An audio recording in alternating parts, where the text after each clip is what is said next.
Olá a todos. Eh, vou neste vídeo apresentar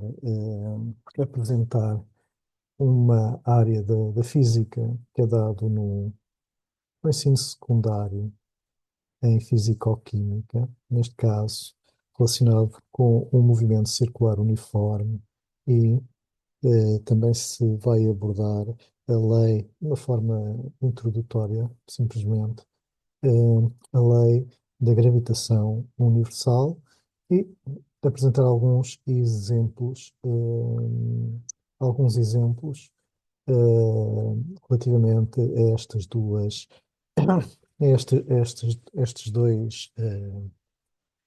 estas duas áreas, estas duas áreas. Os alunos têm vindo a apresentar algumas questões e expressam também alguma dificuldade sobre o movimento circular uniforme, pois a relação com a lei de gravitação universal, quando são confrontados com alguns exercícios que envolvem, portanto, o movimento circular de satélites em torno da Terra, ou outro tipo de exercícios, eh, outro tipo de exercícios em que se dá tanto um corpo, que se dá um movimento de um corpo com uma trajetória circular. O movimento circular uniforme é caracterizado por um movimento de um sistema M, reduzido ao seu centro de massa, que executa uma trajetória circular, que é ali a circunferência que está tracejada. E esse sistema de massa M podemos identificar ali no ponto B, reduzido ao seu centro de massa, está animado de uma velocidade vt que é tangencial, já se sabem que a velocidade é sempre tangencial à trajetória, eh, com uma componente escalar constante, que os matemáticos gostam muito de pôr a norma de um vetor, que é entendido também como módulo, e que esse módulo é constante em todo o seu percurso circular. E portanto, vamos considerar aqui um referencial ortonormado x ou y, identificado, em que o centro da trajetória circular está em A, no centro da circunferência, coincide, portanto, com o centro da circunferência, coincide com a origem desse referencial. E a norma do vetor r de t é sempre constante e coincide, portanto, corresponde ao valor do raio da circunferência que vamos designar por r. Os vetores, eu evidencio ali na figura que os vetores RT e o dt são perpendiculares, entre si. Isto já vem, portanto, do conhecimento de geometria no que diz respeito a um segmento que é tangente à circunferência, não é? Toca a circunferência num ponto, e, portanto, significa que esse segmento é perpendicular ao raio da circunferência. Julgo que aqui não há novidade nenhuma. E vou-me apoiar nesta exposição no que diz respeito ao movimento circular uniforme, de um aplicativo que é subejamente conhecido já de todos vós, que é o GeoGebra, que permite criar aqui algum dinamismo e tentar perceber como é que as grandezas vetoriais do movimento circular uniforme, velocidade e aceleração, vão evoluir e se vão comportar, e como é que nós de facto estabelecemos as relações entre essas grandezas, não só nas componentes escalares, mas também nas componentes vetoriais, direção e sentido. E eu passaria desde já a, eu passaria desde já, portanto,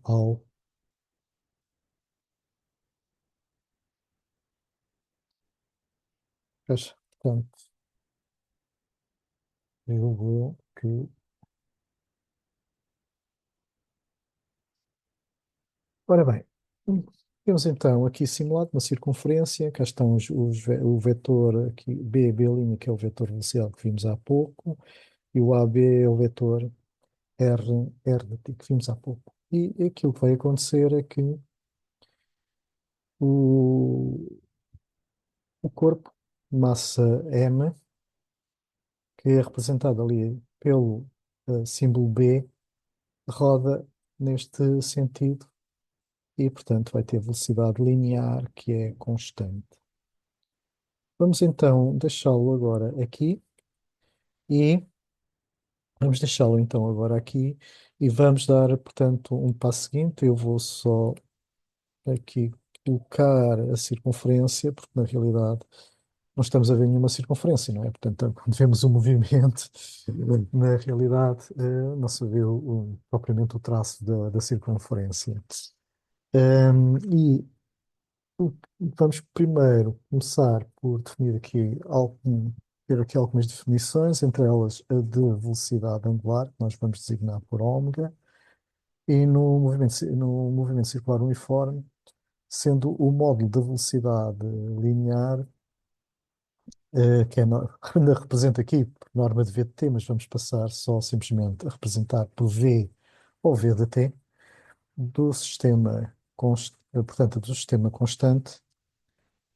Portanto, a velocidade linear deste sistema sendo constante, este percorre a circunferência de raio r, que ao completar uma volta gasta um determinado tempo que nós vamos designar por t maiúsculo. Designado também por período de tempo. O que é o período de tempo? É precisamente o tempo que é gasto pelo sistema para dar qualquer volta aqui ao círculo. Sendo uma volta correspondente precisamente ao perímetro da circunferência que já é subejamente conhecido, em que o perímetro da circunferência, em termos de radianos, é 2π radianos vezes o raio da circunferência. E, portanto, então, significa que o tempo gasto vai ser o perímetro da circunferência, ou seja, a distância, chamemos-lhe assim, percorrida pelo objeto, ao dar uma volta, é a distância de que corresponde a uma volta à circunferência, dar uma volta à circunferência, a dividir pela velocidade. V. Agora já tenho aqui V como sendo aqui a norma de V de t, e que é constante. Que, e daqui retiramos que, portanto, a velocidade é dada por 2π sobre t vezes r, e a esta expressão 2π sobre t é designada, não é? Esta expressão é designada por velocidade angular ou frequência angular, é dado por radianos, porque é 2π radiano por segundo, e é representada na maior parte da literatura pela letra ômega, minúsculo. Então, o módulo, podemos escrever que o módulo da velocidade linear pode ser representado por esta expressão, V igual a ômega r, sabendo que o ômega é 2π sobre t. Agora, vamos nos preocupar no movimento circular uniforme, embora a velocidade seja constante, mas no movimento circular uniforme vai, de facto, existir, portanto, a grandeza aceleração. Ora, embora, de facto, o módulo da velocidade linear seja constante, existe, de facto, uma interação externa que atua sobre o sistema, em movimento, portanto, com determinada massa m, ou seja, existe, de facto, uma força resultante aplicada nesse sistema. Logo, uma aceleração que obriga o sistema em movimento a mudar de direção. Se de facto não existisse essa força ou nenhuma interação sobre esse sistema, pela primeira lei de Newton, o movimento seria retilíneo com velocidade constante, não seria, portanto, circular. Ok? Não seria um movimento circular. Portanto, ora, como já foi evidenciado, este movimento que aqui estamos a tratar é circular. E, portanto, está de facto, eh, está de facto nele aplicada uma força resultante. No decurso deste processo, vai-se apoiar a análise nesta figura, que agora aqui surge, que é a figura 2, que projeta o movimento de um sistema que passa no ponto B, ok? Um sistema que passa no ponto B num determinado tempo que vamos designar por t índice zero e que circula no sentido direto da circunferência e alcançando um ponto C em t, de- pronto, que vamos designar por t genérico, t segundos, em que o t é maior que t zero. O deslocamento realizado pelo sistema que vai da posição B à posição C será esta curvatura, mas o vetor, reparem, temos, portanto, para t igual a t zero, temos o r de t zero, portanto, temos aqui este vetor que vai de A para B, e passado em t igual a t, temos o vetor r de t, que vai de A para C. Ora, aquilo que nós sabemos, o que é o deslocamento, vai ser a posição final, que é em C, menos a posição inicial, é dado por este vetor BC. Ok?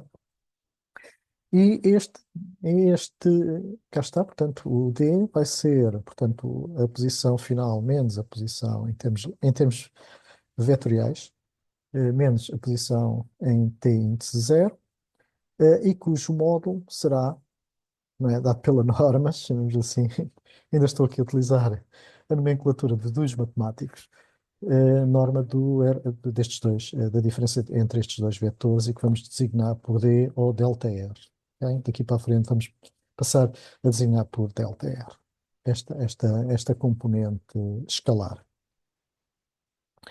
Ora bem, isto aqui só está aqui a legendagem, portanto, cá está, portanto, o V de T0 em B chamar, portanto, temos o, o vetor v de t0, esta intensidade deste vetor é igual à intensidade do vetor v de t, que é o vetor c, c', ok? Mas, como já está a ver, eh, a direção, o que varia é a direção, mas o módulo mantém-se. E, de facto, para determinar o vetor de variação da velocidade, e agora, baseado ainda nesta figura, o que é que nós fazemos? Bom, agarramos no vetor BB' e vamos colocá-lo, ok? Vamos fazer uma translação dele, mantendo a sua direção e o sentido, e colocá-lo no ponto C, ok? É aquilo que aqui está. E, portanto, no ponto C. E aquilo que se verifica geometricamente bastante interessante no movimento circular uniforme é que entre t e t0, o ângulo entre os vetores de velocidade é precisamente igual ao ângulo entre os vetores que fazem entre si com a posição. Ok? E como tal, como sendo as intensidades iguais, significa que o triângulo ABC e o triângulo C C', são triângulos isósceles, ok? São triângulos isósceles sobretudo, são semelhantes, porque eles são semelhantes porque os seus ângulos são iguais. E é a partir daqui que vamos determinar, que se vai determinar, de facto, a componente escalar da aceleração. Então, portanto, o deslocamento realizado pelo sistema da posição B à posição C, indicada aqui nesta figura, num tempo ΔT que é t menos t0. Ok?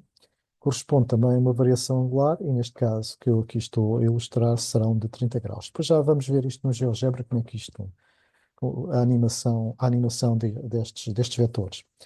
E como se pode observar na situação de MCU, geometricamente, como já disse, eles são os triângulos isósceles e são semelhantes. E, portanto, sendo estes triângulos semelhantes, o que é que se verifica? Verifica-se que, e agora olhando só para o triângulo, não ligando aos vetores, não é? O segmento BC, a dividir pelo segmento AC, há de ser igual ao segmento C', C', a dividir pelo segmento, ok? CC', portanto, por este segmento. Portanto, Estamos a trabalhar com os vetores agora aplicados no, digamos, para o ponto C. Ora, o que é o segmento BC? É precisamente o comprimento deste vetor, ok? Que é deste segmento, e que é, portanto, a variação, é o deslocamento que nós designamos cá em cima por delta R. Cá está, delta R. A dividir pelo AC, o AC é o R, portanto é o raio da circunferência, há de ser igual ao delta V, que é o V de T menos V de T0, ou seja, é a norma de V de T menos V de T0, que já aqui está, delta V, cá está, o F, cá está, é a norma de V de T menos V de T0, delta V, a dividir pelo V de T, que é constante, é norma, portanto, vale V. Se nós agora, no primeiro membro, dividimos o primeiro membro e o segundo membro por ΔT, mantemos a equivalência, como é óbvio, então temos que o ΔR sobre ΔT é a velocidade e o ΔV sobre ΔT, portanto, a variação da velocidade a dividir pela variação do tempo é aquilo que nós chamamos de aceleração média. E, portanto, então temos esta equivalência que a velocidade sobre r há de ser igual a A sobre v. Portanto, isto é retirado precisamente no, eh, digamos, da avaliação ou da análise geométrica entre estes dois triângulos, em que o A, resolvendo em ordem a aceleração, conclui-se que a aceleração é o quadrado da velocidade a dividir pelo raio dessa circunferência. Sendo o v, a velocidade, como já vimos anteriormente, igual a ômega r, lá está. Substituindo então na expressão que encontramos para a aceleração, substituindo o v por ômega r, há de se ver, portanto, há de ser ômega ao quadrado, r ao quadrado corta com r, portanto, a aceleração há de ser o quadrado da velocidade angular a multiplicar pelo raio da circunferência ou do círculo que corresponde à trajetória. Fica então determinada de facto a grandeza escalar do vetor aceleração aplicada no sistema do MCU. Ok? Bom, determinada de facto esta componente escalar do vetor aceleração, então coloca-se a pergunta: qual é a direção e o sentido desta grandeza vetorial que é a aceleração? Ok? Bom, para isto temos de recorrer ao cálculo vetorial e ao cálculo infinitesimal. E vou começar por recordar, ou vamos começar por recordar a noção de valor médio de uma grandeza vetorial. E, portanto, vamos começar pela velocidade média e velocidade instantânea. O que é que já aprenderam até este momento é que a velocidade média, o vetor de velocidade média, entre um tempo inicial e um tempo final, o tempo inicial t índice zero e um tempo final, vamos designar genericamente por t, há de ser a posição final menos a posição inicial a dividir pela diferença dos tempos. Isto é a definição de velocidade média. Bom, o que é que vamos fazer? O que é que vamos fazer? Aquilo que vamos fazer, e depois já mostro no GeoGebra, é aproximar este este ponto C ao ponto B. Vamos aproximar. Agora, em vez de andarmos daqui do B para o C, agora vamos andar em sentido contrário. Vamos andar do C para o B. O que é que isto significa? Significa que aproximar o ponto C ao ponto B significa aproximar o tempo T a T0. Ok? E quando o T se aproxima tão perto quanto possível do T0, por isso é que eu digo que o T é um tempo genérico superior a T0, ok? Significa que a velocidade média, tão próximo quanto possível o T do T0, é a mesma coisa que pôr o ponto C tão possível, tão perto tão possível do ponto B.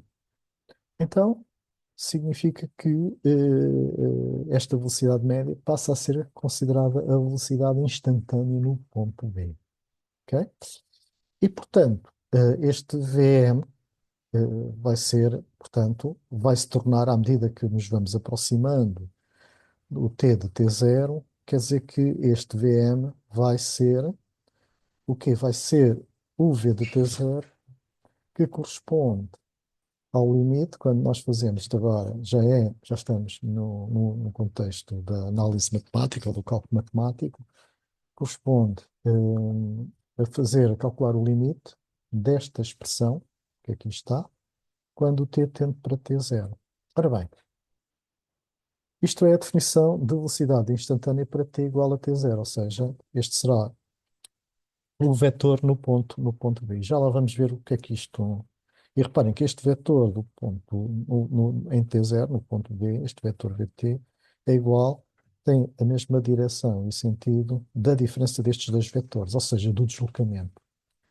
E já vimos que este V de T, 0, reparem, V de T0, ele é isto que aqui está. Estão a ver? Portanto, tem isto. Agora vocês perguntam, mas o deslocamento tem uma direção diferente do VT0. É verdade, mas à medida que ele se aproxima, este vetor vai sendo tão pequenino quanto, e vai tender para, vai tender para a sua direção e sentido, vai tender o, para a direção e sentido do V de T0. E porquê é que aqui o V de T0 é maior do que depois o vetor de deslocamento? É porque o vetor de deslocamento é dividido por t menos t0. Ora, se estamos a aproximar de t menos t0, significa que este t menos t0 vai ser bastante pequeno. Mas o que é interessante, sendo um movimento circular uniforme, é que a razão mantém-se constante. E, portanto, mantém-se constante, ou seja, quer dizer que o componente escalar mantém-se sempre constante. Mas já vamos ver. Ah, bom, para a aceleração média, como é que então vamos calcular a aceleração média e a aceleração instantânea? Bom, aplica-se de facto o idêntico raciocínio que foi efetuada anteriormente, em que a velocidade, peço desculpa, a aceleração média entre t0 e t há de ser, já vimos que é a velocidade final menos a velocidade inicial, vetor, a dividir pelo delta t, ok? Diferença entre t e t0. Fazendo a mesma aproximação do ponto B, que é o mesmo, já fazendo precisamente o mesmo processo, vamos obter, ok? Vamos fazer a aproximação é calcular o limite quando t, isto agora em termos matemáticos, quando t tende para t0, cá está, e isto vai ser, essa aceleração média, vai ser a aceleração instantânea para t igual a t0, ou seja, é a aceleração instantânea em B, que portanto, mas é aplicado no corpo, quando o corpo passa, quando o corpo ou o objeto passa no ponto B, ok? E, portanto, é isto que se traduz a aceleração,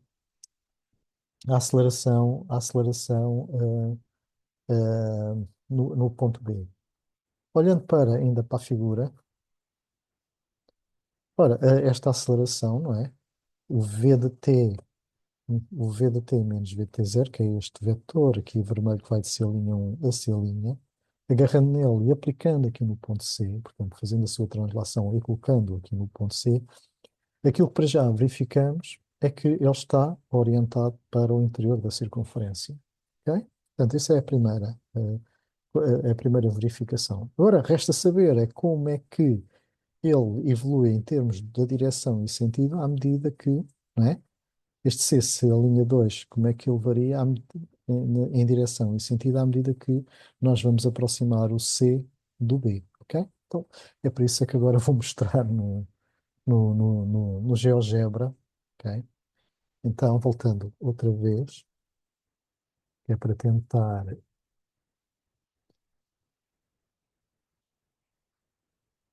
Ora bem, cá está, portanto. Vamos então agora aqui abrir isto e vamos primeiro colocar aqui, vamos colocar aqui o AC, o AC e vamos colocar, agora vamos variar, cá está, que é o V de T, né?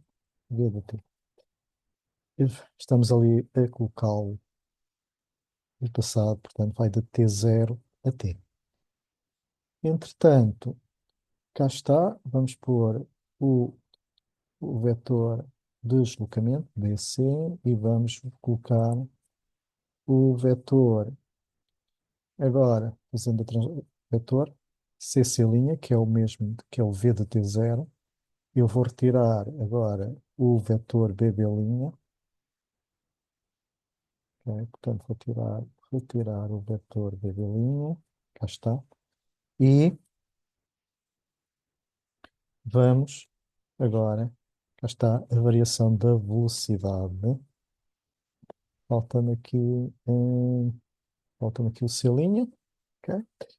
E cá temos agora o ângulo alfa, que corresponde a 30 graus, e o beta, que corresponde também aqui, que é precisamente o ângulo aqui em si, entre os vetores velocidade, ok? Entretanto, vamos pôr aqui o vetor C'1, C', agora aplicado aqui no ponto C, e vamos tentar ver como é que isto varia quando nós vamos aproximarmos o C do ponto B. Então vejam só. Portanto, à medida que o C, reparem, cá está, reparem que a variação do ângulo é igual nos dois triângulos, que são isósceles, logo os triângulos são semelhantes, podem não ter a mesma medida, ok? Mas têm a mesma medida dos ângulos. E, portanto, aquilo que vamos aproximar, cá está, vamos aproximar o C de B, que é mesmo, em termos matemáticos, significa agarrar na abscissa T e aproximar de T0, ok? É isto que estamos a fazer. E, portanto, o que estamos a ver é que este vetor CC'2, que é a diferença das velocidades, é a velocidade final menos a velocidade inicial, ok? Se vai tendendo a ser colinear com o vetor AC, ok? Com o vetor AC. Ele vai tendendo. Então, vamos continuando a diminuir, portanto, dos 15 graus, ok? Dos 15 graus, e agora estamos aqui alguns nos 7,9, que é precisamente onde eu tenho, onde está depois a figura no outro documento. Ora bem, então, cá está. Se ampliar, agora, se ampliarmos, o que é que está aqui a acontecer? Estão a ver? Este vetor está cada vez mais próximo de estar orientado para o centro da circunferência. Portanto, o limite, quando t tende para t0, que foi aquilo que aqui mostramos, volta outra vez, a aceleração, já está. Quando faço o limite de t de t0, v de t menos v de t0, portanto, cá está o vetor ΔV, ok? A dividir por t menos t0, portanto, que é a definição da aceleração instantânea para t igual a t0. Ou seja, quando t tende mesmo para t0, quer dizer que o vetor, este v de vt0, que é o tal cc'2, ok?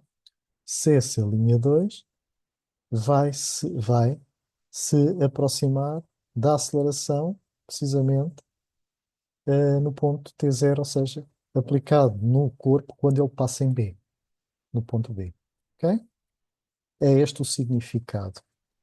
Ora bem, voltando outra vez,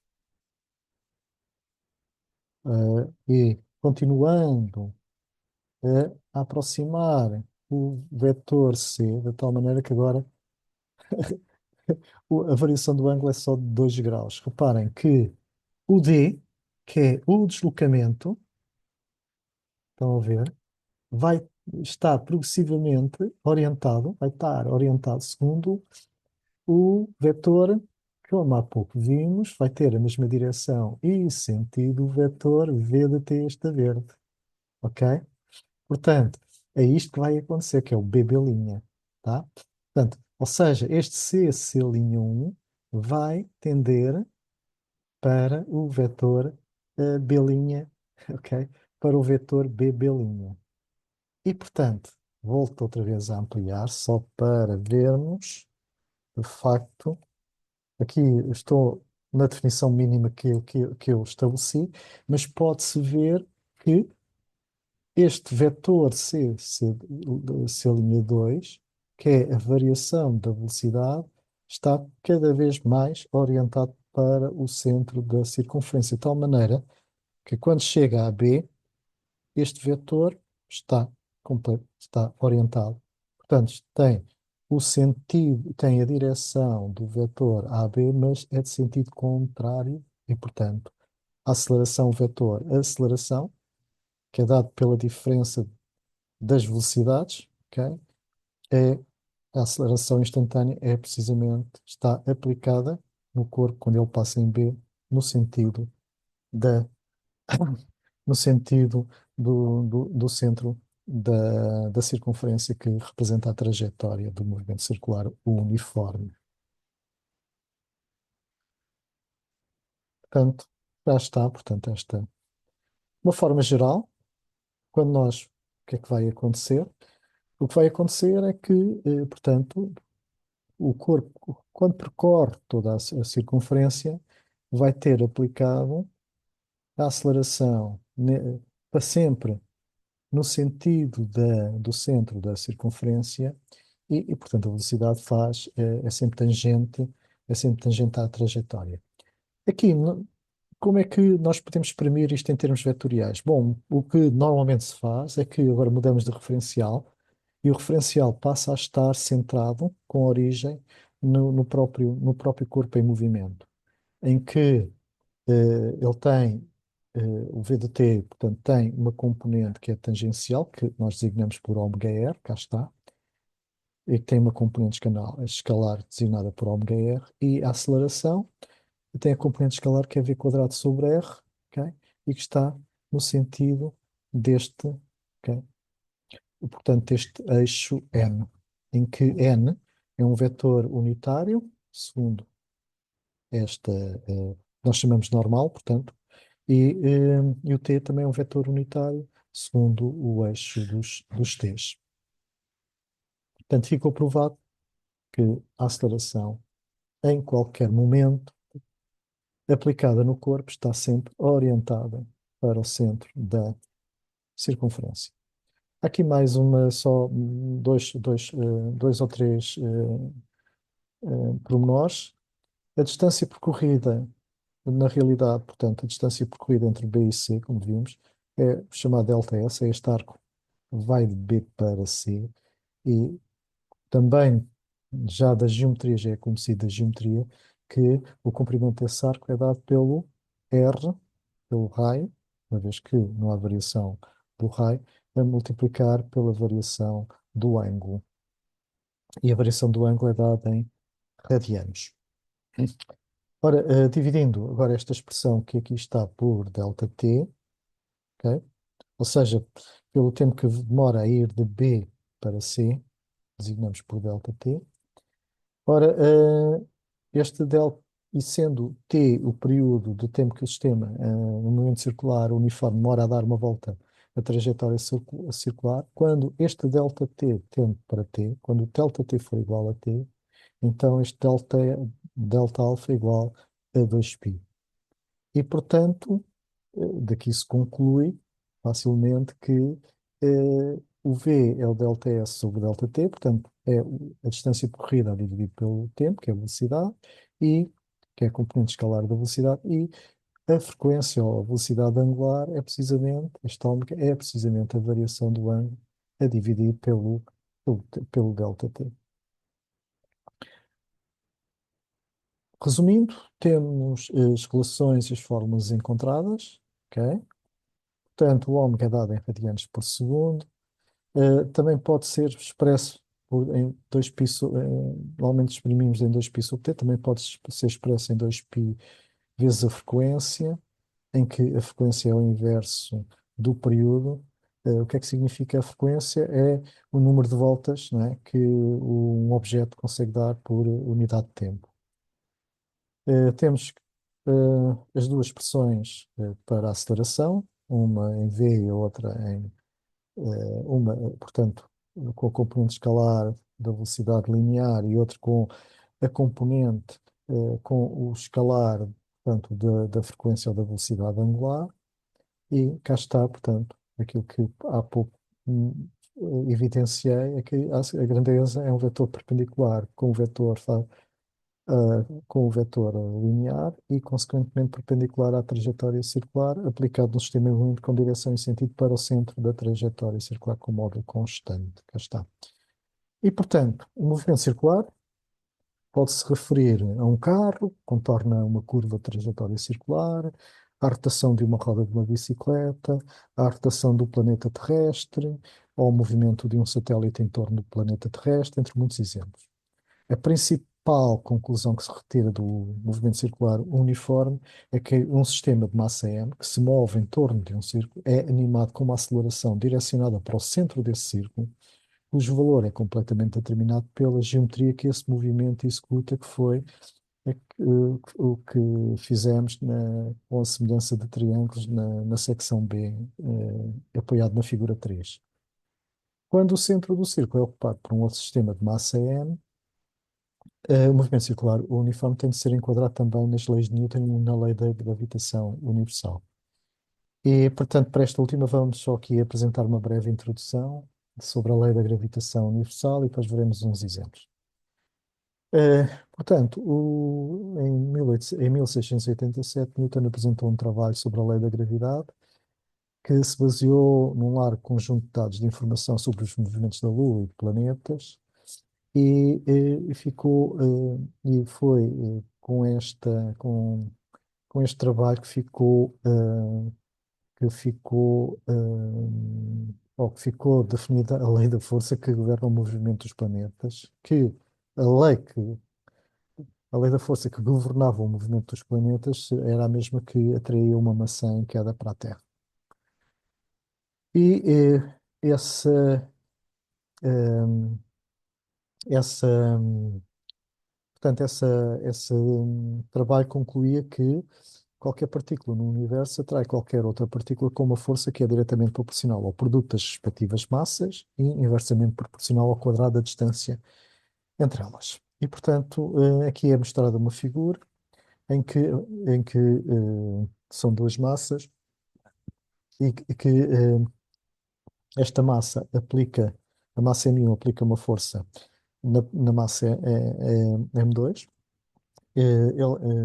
Esta força, enfim, por conveniência, está ilustrada desta maneira, mas ela é aplicada no centro, não é? No centro de massa do M2. E o M2, por sua vez, aplica uma força com igual magnitude de F12 aqui no corpo M1, mas de sentido contrário.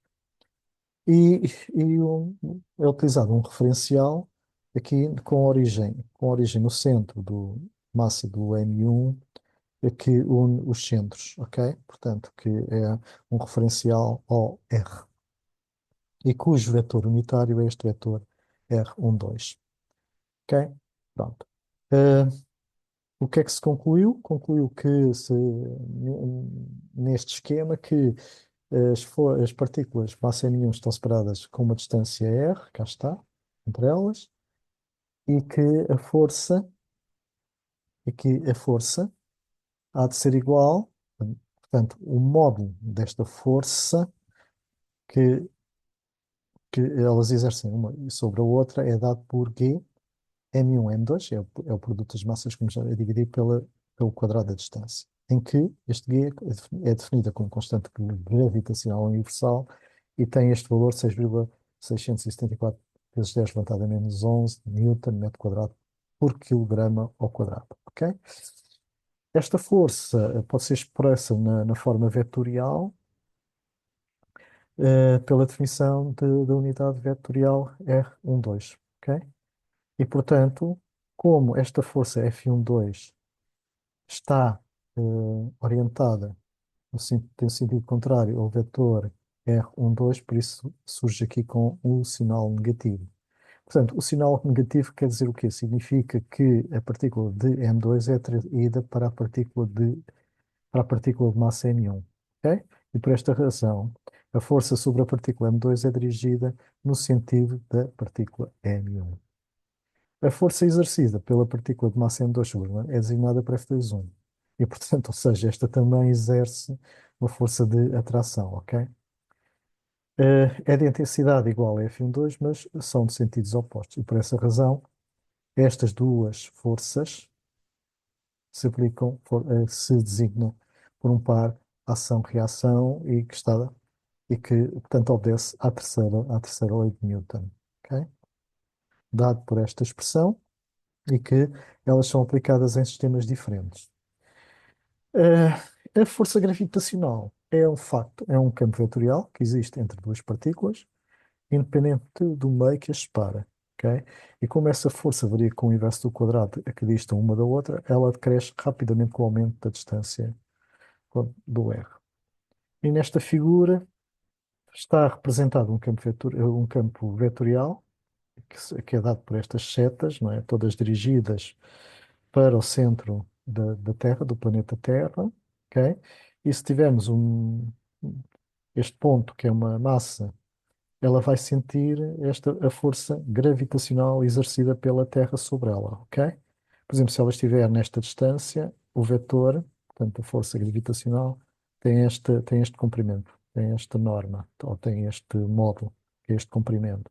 Se estiver aqui, já tem este comprimento. Se estiver aqui, já tem uma intensidade cada vez maior, ou seja, à medida que se aproxima da Terra, este vetor, esta, este vetor Fg, que é a força gravitacional, vai sendo cada vez mais intenso. Ok? Bom, é a partir digamos, eh, do campo gravitacional terrestre que se chega ao valor da aceleração terrestre, que à superfície, portanto, o que é que se faz? O G, portanto, a aceleração há de ser igual à força gravítica dividido pela massa do corpo, ok? Esta massa é M. Substituindo a força gravítica pela expressão menos GMT, portanto será a massa da Terra vezes a massa do corpo a dividir pela distância, pelo quadrado da distância que separa uma da outra. Segundo, o vetor segundo um referencial que sai do centro da Terra e que vai na direção da massa, ok? Na direção da massa, por isso é que está aqui com um valor negativo. Chega-se à conclusão, substituindo aqui, que o Fg chega-se à conclusão que a aceleração gravítica é dada por esta expressão. E, portanto, esta equação é válida em todos os pontos distantes da superfície terrestre, assumindo que a Terra é esférica, ok? À superfície da Terra ou em pontos próximos da superfície terrestre, ok, em que este R é praticamente o raio terrestre, este G, a norma deste G, tem uma intensidade, a norma deste vetor tem uma intensidade que é de 9,8 newtons por quilograma, que é mesmo que esta unidade é a mesma que expressa em metros por segundo quadrado, já subejamente conhecido. Bom, agora vamos aqui apresentar alguns exemplos.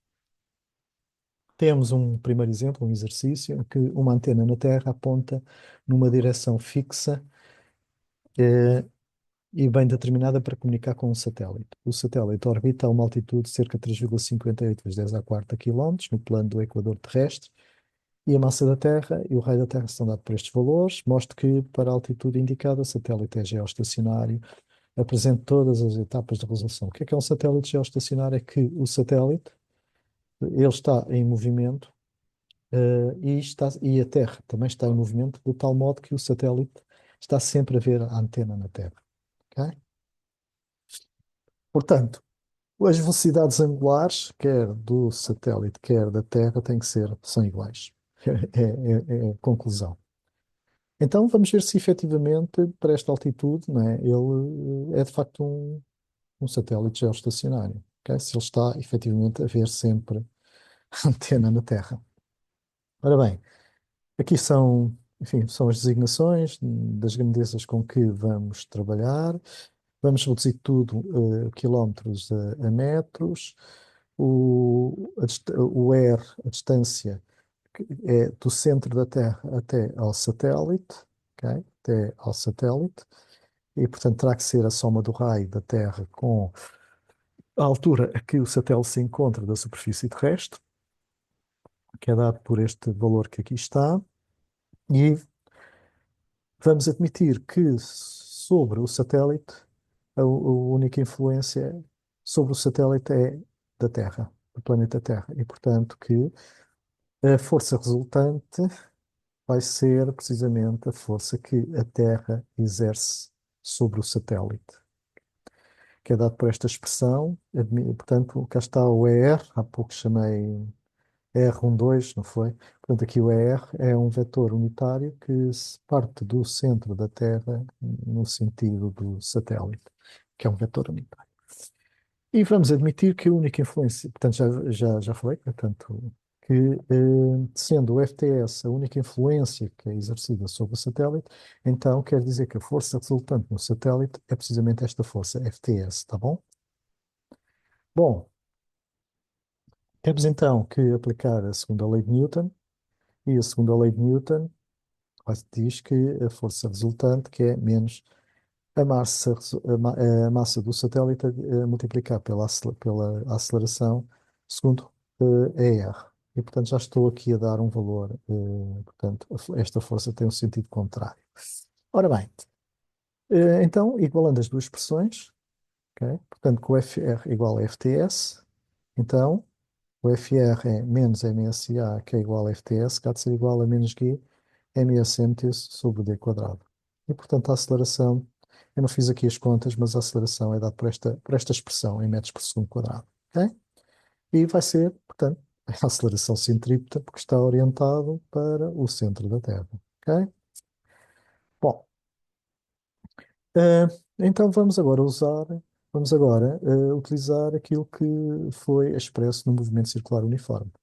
Portanto, a trajetória que o satélite percorre é uma circunferência centrada no centro de massa, cujo raio é d, ok? E ele está animado a um movimento cuja velocidade linear vs tem componente escalar constante, mas a sua direção varia no tempo. Significa que o satélite está animado de um movimento circular uniforme, logo a aceleração centrita é também dada pela expressão ômega ao quadrado d, ok? Tanto em que, o que é o A? Portanto, o A vai ser o ômega, que é 2π sobre t ao quadrado, a multiplicar pela, pela distância que é entre os centros, o centro da Terra e o centro de massa do satélite, ok? Em que o t é o período, vai ser o período de tempo que o satélite demora a dar uma volta na circunferência de raio igual a d, ok? Portanto, vai ser o tempo que ele vai demorar a fazer, será o seu período. Ok, se o período for igual ao período de rotação da Terra, ótimo, ok? Bom, então, como é que nós determinamos? Para determinar o período de tempo que o satélite demora a executar uma volta na sua trajetória, vamos igualar esta expressão do A com esta expressão que foi retirada aqui, através de igualar a força resultante à força TS, a força que a Terra exerce sobre o satélite, ok? Portanto, igualando, e portanto temos uma equação cuja única incógnita é precisamente o período. Então vamos resolver esta equação em ordem a t. Invertemos ambos os membros, começamos por inverter ambos os membros, passamos este 2π quadrado, para o segundo membro, ok? E chegamos ao valor que o t é dado em segundos, 86.225,4 segundos. Ou seja, transformando os segundos em horas, temos um período de aproximadamente 24 horas, ok? Portanto, o que isto significa? Portanto, o período, ou seja, o tempo que o satélite demora a dar uma volta completa é precisamente o tempo que a Terra demora a fazer a sua rotação, ok? Em torno do seu eixo de revolução. Qual é a conclusão? O tempo que o satélite demora a dar uma volta ao círculo é igual ao tempo que o planeta Terra demora a rodar em torno do seu eixo de revolução. Conclui-se que o satélite, colocado à altura indicada, é geoestacionário e, por conseguinte, o satélite está sempre a visualizar a antena na Terra.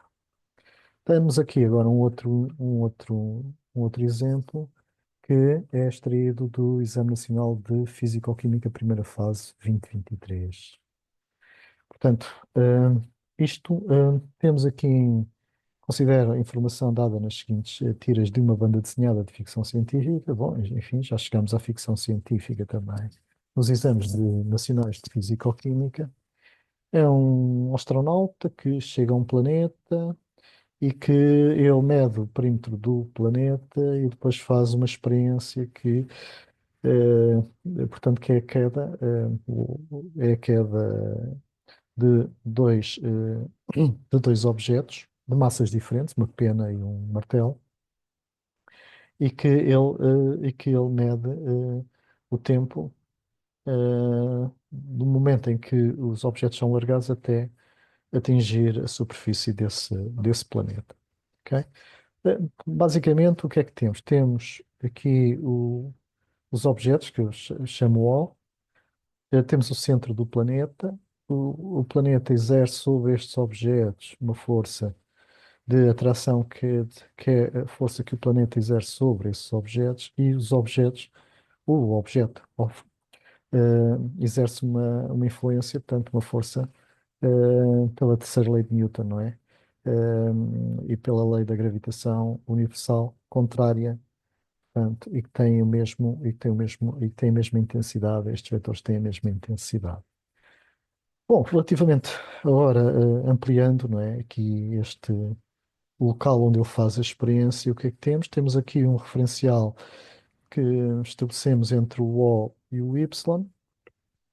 Os corpos são largados a uma altura de 1,60 metros, como aqui é indicado, do Sol. Estão, como já vimos anteriormente, está sujeito a um campo gravitacional com uma determinada aceleração A, neste sentido, e quando ele chega, portanto, a aceleração mantém-se. Portanto, vamos admitir que não há variação da aceleração ou do campo gravítico para esta altitude, ok? Porque é muito menor do que o raio. Que vamos ter que calcular o raio, uma vez que temos o perímetro digamos, deste planeta. Então, admita que o planeta é esférico e de densidade uniforme, determina a partir dos dados fornecidos da banda desenhada a massa do planeta, apresenta todos os cálculos efetuados. Portanto, os dados do exercício, temos o perímetro, transformado em metros, temos a altura do Sol a que são largados os objetos, 1,6 metros, e temos o intervalo de tempo que os objetos demoram a chegar ao Sol, 1,7 segundos. Portanto, a força resultante aplicada ao objeto, ao martelo ou à pena, ela é, portanto, aplicando a lei da gravitação universal, é a força que o planeta exerce sobre o objeto é dado por menos g, massa do objeto, massa do planeta, dividido pela distância, ou seja, pela distância ao quadrado. Ok? Ora bem, e neste caso, vamos admitir que é o raio do planeta, tá bom? Admitindo que a única influência sobre a massa do objeto é a força exercida pelo planeta sobre o objeto, então a força resultante, cá está, há de ser igual à força que o planeta aplica no objeto. E vamos determinar o valor do raio do planeta. Fácil. É o perímetro dividido por 2π, não é? Por 2π radianos, e é dado por este valor. O raio é 25 vezes 10 ao cubo dividido por π. Vou deixar estar assim, para não fazer aqui já aproximações. Não vale a pena, portanto, mantém-se aqui a expressão. Qual é a equação de movimento do objeto em queda livre?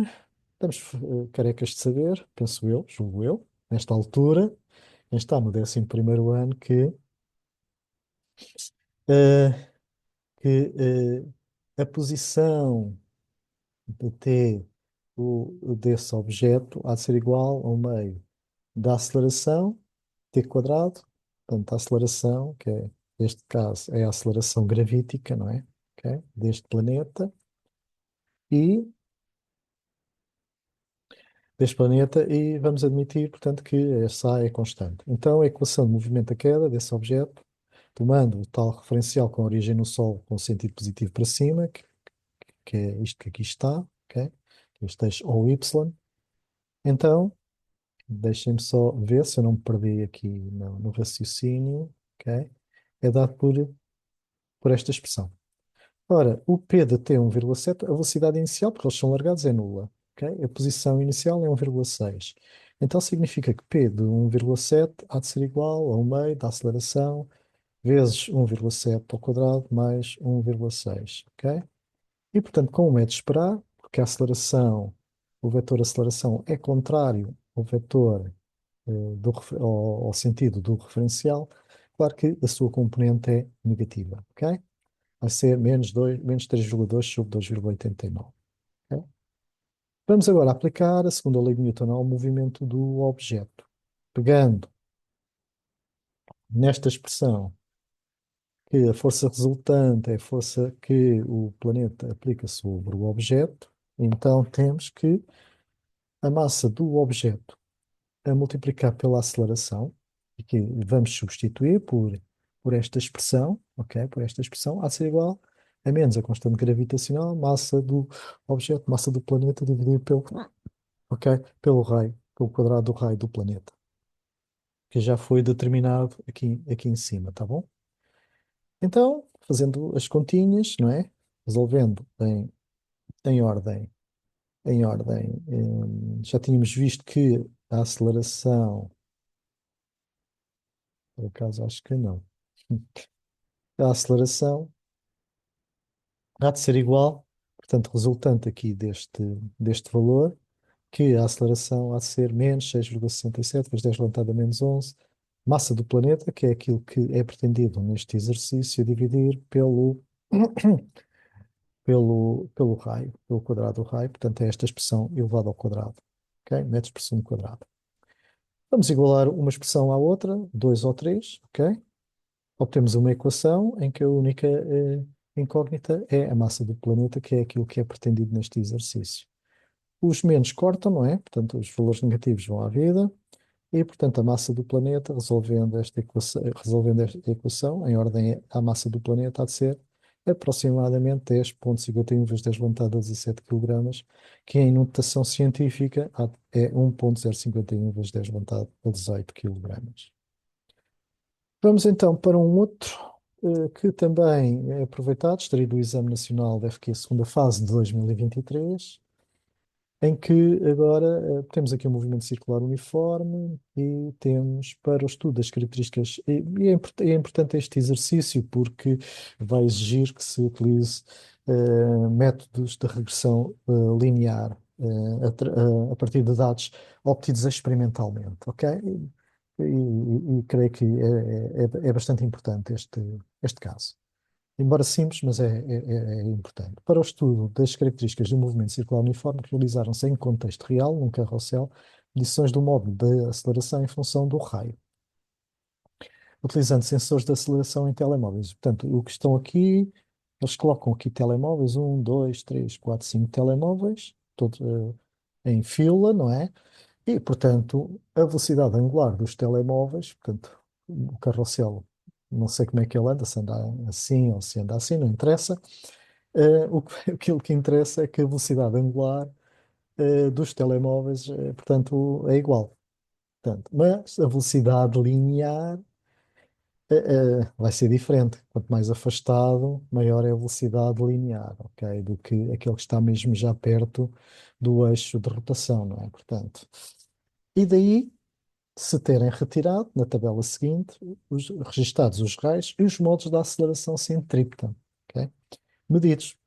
Portanto, um telemóvel está a uma distância de 1,10 metros do centro do carrossel, outro está a 2 metros, outro está a 2,40, outro está a 3,20 e outro está a 3,40 metros. E, portanto, são medidos, os telemóveis conseguem ter uma aplicação, conseguem medir a aceleração centrípeta. Portanto, reparem que os telemóveis, eu até tenho aqui, isto é o centro, não é, do carrossel, o eixo de rotação ou de revolução, portanto, os telemóveis estão todos portanto, em circunferências concêntricas, não é? E, portanto, todos eles andam à mesma velocidade angular. As velocidades lineares e, como vemos, a aceleração centrípeta serão diferentes para cada um deles, como é óbvio. Determina o módulo da velocidade angular nas condições em que decorre a experiência a partir da equação da reta de ajuste a um gráfico adequado. Na sua resposta, identifica as variáveis independente e dependente a considerar nos eixos do gráfico apresenta a equação da reta de ajuste ao gráfico, apresenta o valor solicitado com dois algarismos significativos e apresenta todos os cálculos efetuados. Bom, no movimento circular uniforme já aprendemos, estive aqui a gastar um bocado o meu latim, mas esperemos que tenha sido útil. A aceleração centrípeta é dada por v quadrado sobre r, sendo a velocidade v dada por ômega r, cá está, velocidade angular, eh, e que a velocidade angular é dada 2π sobre t. Tem-se então, já vimos que a aceleração há de ser igual ao quadrado da velocidade angular a multiplicar pelo raio. Ora, a variável dependente vai ser, vamos estabelecer que vai ser o raio, vamos chamar x. E a variável, peço desculpa, a variável independente vai ser o raio, que nós designamos por x. E a variável dependente vai ser a aceleração, que nós designamos por y. E, portanto, vamos introduzir isto na nossa calculadora, ok? Na nossa calculadora e aplicar o meta-regressão linear aos dados desta tabela. E que resulta, cá está, o gráfico tendo-se tomado para variar, portanto, que já independente do x e, portanto, corresponde ao raio, e para variável independente o y corresponde à aceleração centrípeta. Cá estão os pontos, obtidos experimentalmente pelos telemóveis, não é? Ok? Portanto, a abscissa é o raio, a ordenada são os valores da aceleração centrípeta. Fazemos, então, a aproximação, o meta-regressão linear e obtemos a expressão desta reta que se aproxima, que mais se aproxima, portanto, à disposição destes pontos, que é dado por ponto 2211x mais ponto 0,03294. Ok? E vamos comparar esta expressão, 0,211x mais, precisamente, com esta expressão. Ok? Ora, vamos desprezar a ordenada na origem, ok? E, portanto, significa que este 0,2211 corresponde, comparando com esta expressão da aceleração centrípeta, corresponde precisamente ao quadrado da velocidade angular, ok? Então, quer dizer que a velocidade angular há de ser igual à raiz quadrada desse valor e, portanto, obtivemos que a velocidade angular corresponde a 0,47 radianes por cada segundo. E, portanto, espero que com estes exemplos e com uma breve introdução, quer ao movimento circular uniforme, quer portanto, portanto, peço desculpa, quer à lei da gravitação, uh, à lei da gravitação universal, uh, somos, portanto, chegados, portanto, ao final deste vídeo. Espero que tenha sido útil a compreensão e que vos possa, portanto, servir de apoio para a resolução de exercícios neste contexto. Resta-me agradecer. Até uma próxima oportunidade. Muito obrigado pela vossa atenção.